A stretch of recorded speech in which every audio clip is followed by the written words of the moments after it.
Hello guys, आप सभी का स्वागत है मेरे चैनल शूट माय स्टाइल पे। और मैं शैलेंद्र आज फिर से एक नए टॉपिक के साथ आया हूँ। ये टॉपिक जो है वो जो मेरे रेगुलर टॉपिक्स रहते हैं, जो वीडियो कॉल स्कैम के रहते हैं, उनसे हटके हैं।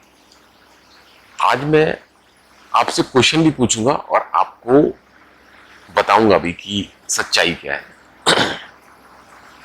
क्वेश्चन ये है कि क्या सही में आपका कोई भविष्य बता सकता है? हम ऐसे भविष्य विद्वानों के पास जाते हैं, उनको अपना हाथ दिखाते हैं और उनसे पूछते हैं कि मेरे भविष्य में क्या लिखा हुआ है। बहुत सारी जगह आपने देखा होगा, वो कुछ ताश के पत्ते से आपका भविष्य दिखाता है, बताता है। कोई आपको बोलता है कि बहुत सारी पत्तों की ढेरी रखी हुई है, आपको बोलता है इसमें से एक पत्ता खींचिए, फिर वो पत्ते पे आपका भविष्य लिखा हुआ होगा, वो पढ़ के आपको बताएगा। कोई तोते से आपका कोई कार्ड निकलवाएगा गड्डी में से और फिर आपका भविष्य बताएगा। बड़े बड़े विद्वानों के तौर पर मशहूर बाबा लोग हैं जो आपको कई और तरीके से आपका चेहरा पढ़कर आपको भविष्य बताएंगे। तो क्या ये सब जो चीजें हैं, ये जो चल रही हैं भविष्य बताने वाली, क्या ये सही में सच है? क्या सही में आपका कोई भविष्य बता सकता है? अगर हम ये मान के चलें कि ईश्वर ने हमें बनाया है, तो ईश्वर ने अगर मुझे बनाया है तो ईश्वर ने उसको भी बनाया है जो मेरे भाग्य को बताना चाहता है। जो मशीन उसने उसको दी है, वही मशीन मुझे मिली है। जो ज्ञान वो ले सकता है, वही ज्ञान मैं ले सकता हूं। तो जो व्यक्ति या पर्सन मेरे बराबर है, मेरे सिमिलर है सभी चीजों में, उसको भी दो हाथ, मेरे को भी दो हाथ, उसको भी दो पैर, मुझे भी दो पैर, उसको भी एक दिमाग, मेरे को भी एक दिमाग, उसकी भी दो आंखें जिनसे भविष्य बताएगा, मेरी भी दो आंखें। तो क्या जो ये ढोंगपना है, मैं कहूंगा, इसको आप किस हद तक सही मानते हैं? मुझे कमेंट करके इस वीडियो के लास्ट में जरूर बताना कि क्या सही में भविष्य जो लोग बताते हैं आपका, क्या आप सही में मानते हैं कि जो लोग भविष्य आपको बताते हैं वो सही बताते हैं, या आपको एक कठपुतली की तरह यूज करते हैं और कुछ भी बता के आपको चलता फिरता कर देते हैं और आपसे एक मोटी रकम वसूल लेते हैं। जब वो इंसान और मैं इंसान सेम हूं, उसको कुछ अलग अगर दिया होता भगवान ने, तो मैं मानता कि वो कुछ आपको अलग बता सकता है।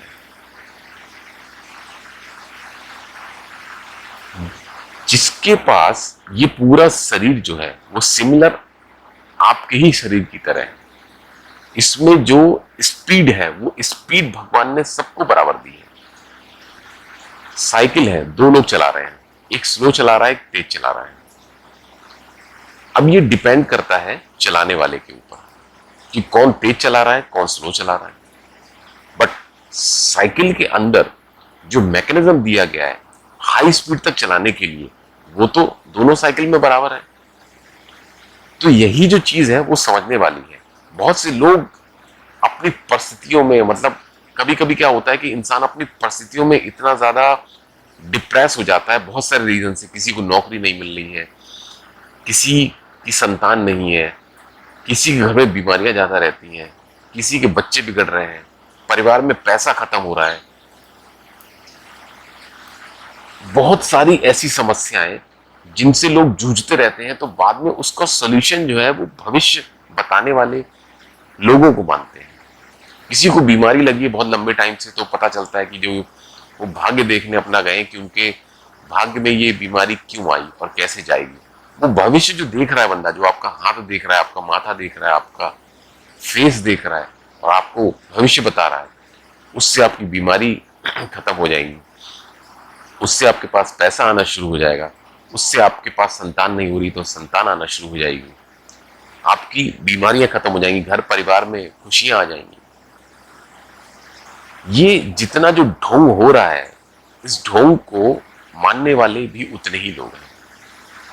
बट क्या हमें इस तरीके के ढोंग को मानना चाहिए या नहीं मानना चाहिए, ये बहुत इंपॉर्टेंट चीज है। मेरा मानना यह है कि केवल ऐसे लोग जो भविष्य बताते हैं, केवल आपकी जेब से पैसा वसूलने का काम करते हैं और अपने आप को बहुत साफ सुथरा व्यक्ति प्रस्तुत करते हैं, अपने आप को धर्म गुरु बताते हैं, अपने आप को सत्य की पहचान बताते हैं, अपने आप को भगवान का स्वरूप बताते हैं, ऐसे लोग इन सब रूपों में बनकर आपको केवल ठगने का काम करते हैं। पीला वस्त्र, लाल तिलक, गले में माला, हाथ में माला, रुद्राक्षों की, गले में रुद्राक्ष की माला, एक दो चीजें और अगल बगल रखी जिससे लोग थोड़ा भोकाल में आ जाएं कि भैया देखो भविष्य बताते हैं तो इनके पास ये सब सामान भी है। दो चार रंग बिरंगी किताबें रख ली, एक मफलर डाल लिया गले में और बन गए बाबा और भविष्य बताना चालू।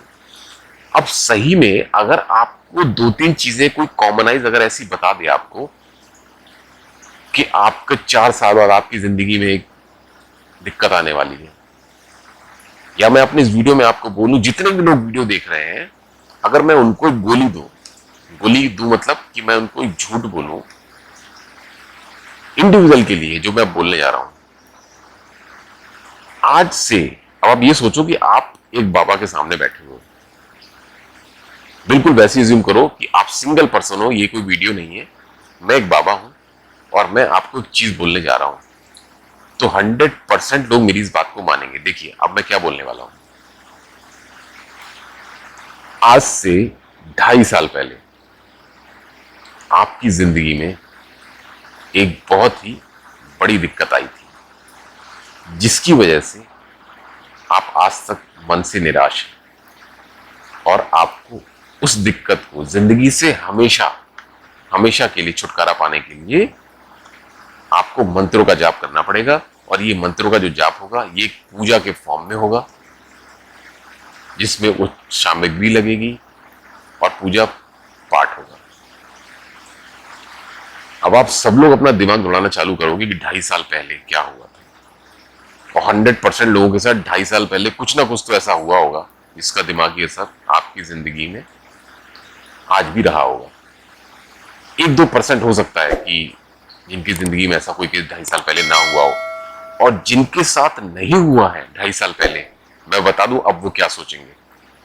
हाँ 2.5 साल पहले तो नहीं, बट हाँ लगभग 2.5 साल के आसपास, तो मतलब बाबा जी 2.5 साल अगर कह रहे हैं तो 2.5 साल के आसपास हाँ मेरे साथ भी ऐसा हुआ था। अब उन्होंने एक अपना रिदम जोड़ लिया है, मैंने 2.5 साल बोला, उन्होंने 2.5 साल के आसपास ले गए। कुछ लोग तो अब 2.5 साल को 3 साल भी एक्सेप्ट कर रहे हैं। अब ये जो भ्रम जनरेट हो जाता है ना, यही जो भ्रम है ये बेवकूफ काट देता है आप लोगों को। अब दूसरी चीज, मैंने बताया कि आपकी जिंदगी में 2.5 साल पहले ऐसी एक घटना हुई जिसका असर आज भी आपकी जिंदगी पे है और जिसको आप दूर कराना चाहते हैं और दूर करना चाहिए आपको पूजा पाठ से।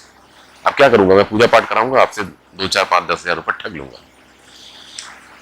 अब दूसरी चीज जो मैं आपको बताने जा रहा हूं, अब मैं दूसरी चीज आपको बताऊंगा कि आज से 3 साल बाद एक विकट समस्या आने वाली है। आपके भाग्य की जो लकीर है उसमें लिखा हुआ है कि आपकी जिंदगी में एक ऐसी समस्या आने वाली है जिसका आपकी जिंदगी पर बहुत बुरा असर पड़ने वाला है। नक्षत्र ग्रह जो हैं वो 3 साल बाद आपस में मैच नहीं कर रहे हैं और कुछ दुखद होने वाला है, जिसके लिए आपको पूजा पाठ कराना पड़ेगा, जिससे नक्षत्र ग्रह जो है वो शांत हो जाए और आप पर हावी ना हो। अब अगर मैं ऐसा बोलता हूं तो हो सकता है कि बहुत से लोग ना माने, बट मैक्सिमम मेजोरिटी मान लेगी कि यार, चाहे डर के ही मान ले कि यार मान लेते हैं 3 साल बाद बुरा होने वाला है, बाबा जी हैं तो सही बता रहे होंगे। ये सब चीजें आप ये सोच के सुनिए कि केवल आप बैठे हो और मैं बैठे हूं। अब 2 सिचुएशन हो गई, एक तो मैंने आपको पिछले 2-2.5 साल पहले का आपका बेवकूफ काट दिया और अगले आने वाले तीसरे साल का बेवकूफ काट रहा हूं। अब इन दोनों क्वेश्चंस के बीच में एक क्वेश्चन जो है वो अपने आप सेल्फ जनरेट हो जाता है कि क्या जो भविष्य बताने वाला बंदा होता है या जो बाबा होता है, वो जब भविष्य बताता है तो जिनके साथ उसकी बातें मैचिंग हो जाती हैं, तो मैच होने के साथ साथ तो उस बाबा को सत्य मान लिया जाता है और ये बोला जाता है कि बाबा जी ने जो बताया वो बिल्कुल सही बताया, ऐसा हुआ है। बट जिनके साथ उस बाबा की बातें मैच ही नहीं हो रही हैं, उनका क्या, उन पर क्यों नहीं गौर देता इंसान? भाई, एक समुदाय में एक बाबा ने बैठ के 100 लोगों के लिए कुछ बताया, उन 100 लोगों में 20 लोगों पर मान लीजिए कि वो बात सटीक बैठ गई, बट जो 80 लोग बकाया है उन पर तो आपने ध्यान ही नहीं दिया कि इस बाबा की 80 लोगों पर तो बात सटीक बैठी नहीं, लेकिन उन 20 लोगों ने इतना प्रोपोगंडा कर दिया उस बाबा का, इतनी मार्केटिंग कर दी कि उन 80 लोगों की सोच पर हावी बैठ गया। और हर जगह यही हो रहा है। ये जितने भी भविष्य बताने वाले लोग हैं, ये भविष्य नहीं बताते हैं, ये आपकी जेब से पैसा निकालते हैं। पैसा निकालने का जो माध्यम होता है वो पूजा पाठ होता है, और उसी पूजा पाठ में आप चढ़ावा चढ़वाते हैं। इसलिए ये जो ढोंग हो रहा है, ये हमारी जनरेशन के लिए अच्छा नहीं है, आने वाली जनरेशन के लिए। हमारे बच्चे जो हैं वो इन सब चीजों में फंसते जाएंगे, क्योंकि वो भी देखेंगे कि हमारे माँ बाप भी ये सब चीजें कर रहे हैं। भविष्य बताया जा रहा है, एक इंसान एक दूसरे इंसान को भविष्य बता रहा है। हो सकता है बहुत से लोग एग्री ना हो मेरी सब बातों में, क्योंकि मोस्ट ऑफ द लोग हिंदुस्तान के अंदर भ्रमित हैं। उनको पता ही नहीं जिंदगी में करना क्या है, जिंदगी में हो क्या रहा है। बस जो सामने वाला कर रहा है वही हमें करना है और वही करते चलना है, क्योंकि सामने वाला ऐसा करता है इसलिए हम भी ऐसा करेंगे। सामने वाला बंदा अगर भगवान को मानता है तो हम भी करेंगे। सामने वाले बंदे ने देखो बहुत बड़ी पूजा पाठ कराई अपने घर के अंदर, आस पड़ोसी आए, बहुत बड़ा नाम हुआ, तो अगली साल हम भी पूजा पाठ कराएंगे। उनके यहाँ जो बाबा जी आते हैं वो 10,000 रुपए लेते हैं एक बार के आने वाले, तो हम भी एक बाबा जी ऐसा पकड़ेंगे जो हमारे यहाँ 20,000 रुपए ले आके। मतलब एक कंपटीशन हो गया है पूजा पाठ और इन बाबा लोगों के चक्कर में, कंपटीशन पैदा हो गया मार्केट के अंदर। लोग बड़े बड़े बाबाओं को लेकर भी घर में कंपटीशन कर रहे हैं, पास पड़ोस में कंपटीशन कर रहे हैं। ज्योतिषाचार्य एक धंधा बन गया है। जो इंसान आपके घर में आकर आपके हाथ को देखकर पैसा कमा रहा है, अगर वो बंदा भविष्य बता देता तो वो आपके घर के अंदर आकर पूजा पाठ करके 2, 4, 10,000 रुपए क्यों कमाता? आप कभी ये सोचिए, वो अपने खुद के भाग्य को ही क्यों नहीं डाइवर्ट कर देता? वो अपने भाग्य को ऐसा क्यों नहीं बना लेता कि उसके घर में बैठे बैठे पैसा आता, उसको कोई काम ही नहीं करना पड़ता? क्योंकि भविष्य बताने के लिए उसको किसी एक जगह बैठना पड़ रहा है, भविष्य बताने के लिए उसको आपके घर आना पड़ रहा है, पूजा करने के लिए उसको आपके घर आना पड़ रहा है, पूजा करने के लिए उसको दिन में 2, 4, 10 लोगों से मिलना पड़ रहा है, अपना दिमाग खपाना पड़ रहा है। आपके घर आने के लिए उसको अपनी गाड़ी यूज करनी पड़ रही है, अपनी साइकिल यूज करनी पड़ रही है, अपना 2 व्हीलर यूज करना पड़ रहा है। ये सब काम वो कर रहा है ना। और बाबाओं के चक्कर में अगर मैं आपको बता दूं, बाबा हमारे देश में 3 कैटेगरी के मिलेंगे। एक होगा जो बिल्कुल नीचे लेवल का बंदा होगा, बिल्कुल नीचे लेवल का, जिसका अपना घर परिवार कुछ नहीं होगा, वो ज्यादा से ज्यादा पैसे हटने की कोशिश कर रहा है। एक मिडिल लेवल का बाबा होगा जिसको लोग आकर पूछते हैं, चढ़ावा चढ़ रहा है, संपत्ति बटोर के कुछ और बड़ा करने की कोशिश कर रहा है, वो बड़े बाबाओं के कंपटीशन में लगा है। तीसरे स्टैंडर्ड का बाबा है जो बहुत पॉपुलर है, ज्ञान की बड़ी बड़ी बातें, बड़े बड़े लोग उसके पास आते हैं मिलने के लिए, क्योंकि उसने भोकाल काट दिया मार्केट के अंदर अपना कि मैं बहुत बड़ा बाबा हूं और बहुत बड़ी बड़ी बातें करता हूं और मेरी बातें जो मैंने कह दी वो सत्य है। तो ये 3 कैटेगरी के जो बाबा है ना, ये आपकी जिंदगी में भोकाल ला रहे हैं। जो आपके घर के अंदर थोड़ा बहुत पैसा भी रखा है ना, वो भी आप जाके इन बाबा लोगों को देने वाले हो, अगर आप मेरी बात से एग्री नहीं हो तो। कोई बाबा, कोई मनुष्य किसी का भाग्य नहीं बता सकता। आप अपने भाग्य को खुद अपने कर्मों के बेस पे बदल सकते हो, अपने कर्मों के बेस पे चेंज कर सकते हो। अगर आप इस चक्कर में रहोगे कि एक मनुष्य धोती पहनकर, माला पहनकर, तिलक लगाकर, बाबा बनकर आपके भविष्य को बता सकता है, आपके भविष्य को चेंज कर सकता है, तो इससे बड़ा दुर्भाग्य आपका कोई नहीं है। अगर आपको प्रैक्टिकली ये चीज समझना है तो मैं नोएडा में रहता हूं, कभी मुझसे मिलने के लिए आइए। वो बाबा जिससे आप बहुत ज्यादा इंप्रेस हो, वही चीजें मैं आपको करके दिखाऊंगा और मैं भी आपको सम्मोहित कर दूंगा। और आपको बिल्कुल 2 मिनट में ऐसा लगने लगेगा कि मैं भी एक बाबा हूं और मैं भी आपके भविष्य को बता सकता हूं। आपकी जिंदगी में पास्ट में क्या हो चुका है वो भी मैंने आपको बता दिया है। ये सब चीजें होती हैं, ये इतनी ट्रिकी वे में आपको कही जाती हैं, आपको समझाई जाती है कि आपको ये सब सच लगने लगता है। आप लोगों की ऐसे बाबाओं की बातों में सम्मोहित होने लगते हैं और आपको लगता है कि ये बाबा नहीं भगवान है। फिर आपका वो बाबा जो होता है वो परमानेंट बंदा बन जाता है। आप उसको परमानेंटली घर बुलाते हो, परमानेंटली आप उससे चीजें डिस्कस करते हो। लोगों ने इन इस तरीके के लोगों को अपना परमानेंट भगवान बना रखा है। घरों में उनकी फोटो लगा रखी है, घरों में उनकी मूर्तियां स्थापित कर रखी हैं। उनको सुभाष चंद्र बोस और महात्मा गांधी बना दिया देश में। ऐसे लोगों से बिल्कुल दूर रहिए। ऐसे लोग केवल आपकी जिंदगी में ठगने के अलावा कुछ भी करने वाले नहीं है। और अगर आपको प्रैक्टिकल लाइव एग्जांपल अगर ऐसा लेना है कि मैं सही कह रहा हूं, तो मैं नोएडा में रहता हूं, मेरे पास आइए, मैं आपको बिल्कुल ये चीजें करके बताऊंगा और आपको सम्मोहित भी करके दिखाऊंगा कि आप देखिए कैसे बेवकूफ बन रहे हैं मेरी बातों में। और आपका माइंड बिल्कुल वॉश कर दूंगा, सो दैट आपको कभी भी इस तरीके की सोच रखनी ही नहीं पड़ेगी कि कोई भविष्य आपका बताएगा तो उससे आपकी जिंदगी सुधरेगी, उससे आपका भविष्य अच्छा हो जाएगा और आपकी जिंदगी में केवल खुशियां ही आ जाएंगी। तो गाइस, आज की वीडियो बस इतना ही। मेरी बात अगर सही लगी हो आपको तो मेरी वीडियो को लाइक जरूर करना। आप मेरे चैनल पर पहली बार आए हैं तो मेरे चैनल को सब्सक्राइब जरूर करना। मिलते हैं अपने अगली वीडियो में, तब तक के लिए टाटा बाय बाय, नमस्कार।